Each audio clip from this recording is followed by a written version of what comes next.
Good morning, everybody. Welcome to the Blueprint Homestead. Wanted to give you some quick thoughts on selecting a homestead.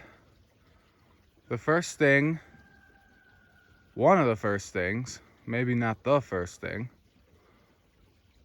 is water. Do you have water? It's really hard to have animals, and it's really hard to have any life, including yourself, if you don't have water. This water is moving fast enough that for most of the winter it's not frozen. So the critters can get down here and they can drink out of it. Saves a ton of labor, a ton of frozen water tanks. The only time this freezes, most of it, where it's running fast, is when it's about 40 below or colder, right? And then I have to come down here with a big sledgehammer or something and break through the ice in places for them to drink.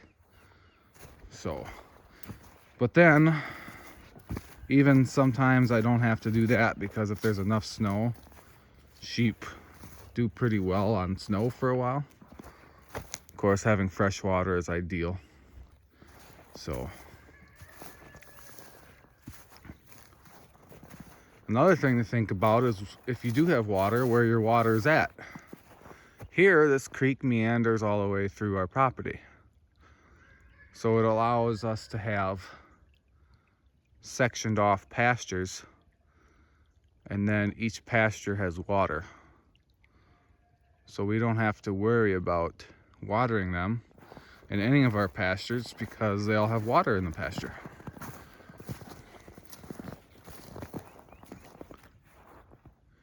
So there you go. There's a tip for if you're looking for a homestead. Look for water. Unless you have a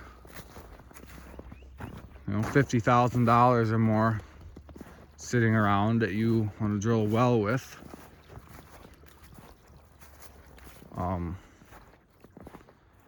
look for flowing water that's already there. Springs, small creeks. You might want to be careful of bigger creeks, because the bigger the creek, the more likely that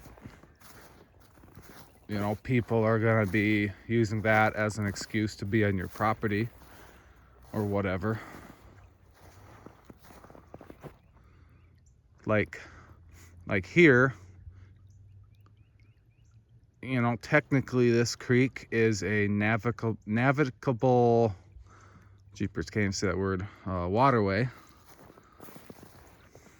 Well, I don't know what that means, but technically, if you can get a canoe in it, then it's considered navigable, blah blah. Well, this definitely, to me, is not, but you know how that goes. So that might be something to consider as well. So maybe look for small springs on your property versus larger creeks.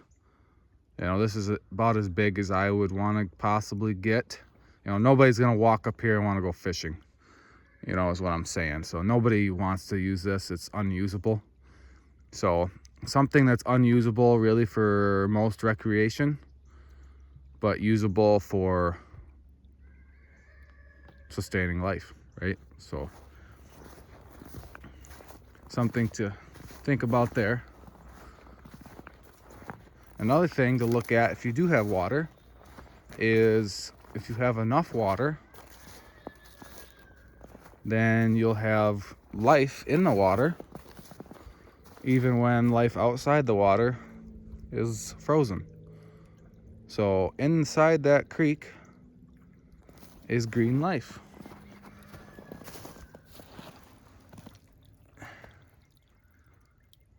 So that water is like 50 degrees year round. So it keeps things from freezing and it keeps them alive. So if you wanted to come down here and pick some watercress right now, some little pieces of watercress to chew on, you definitely could. Of course, it's not as abundant because if it gets out of the water, it's gonna freeze. So it's in the water right now, short enough. But there's a whole carpet of it in here growing. So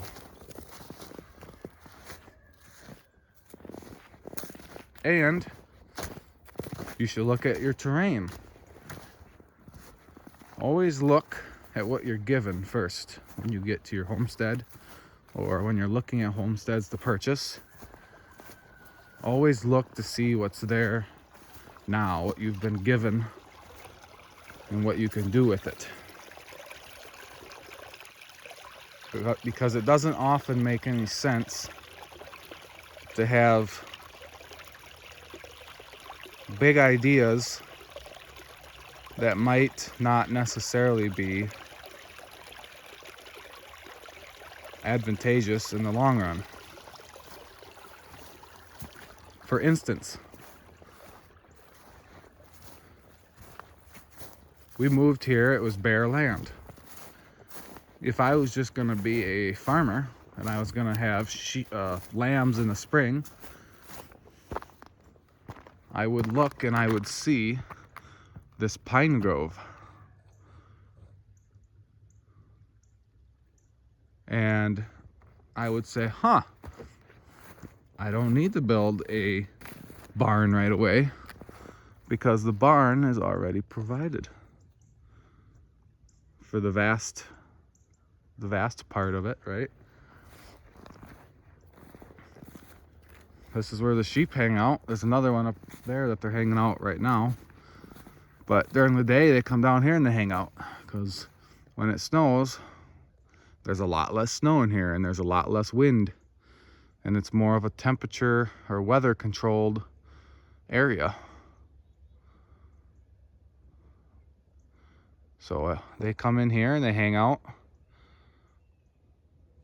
and they're cool.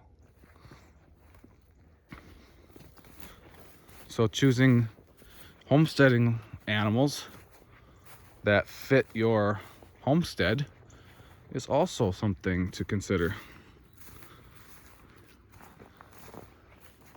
It would kind of be hard to have camels here or giraffes.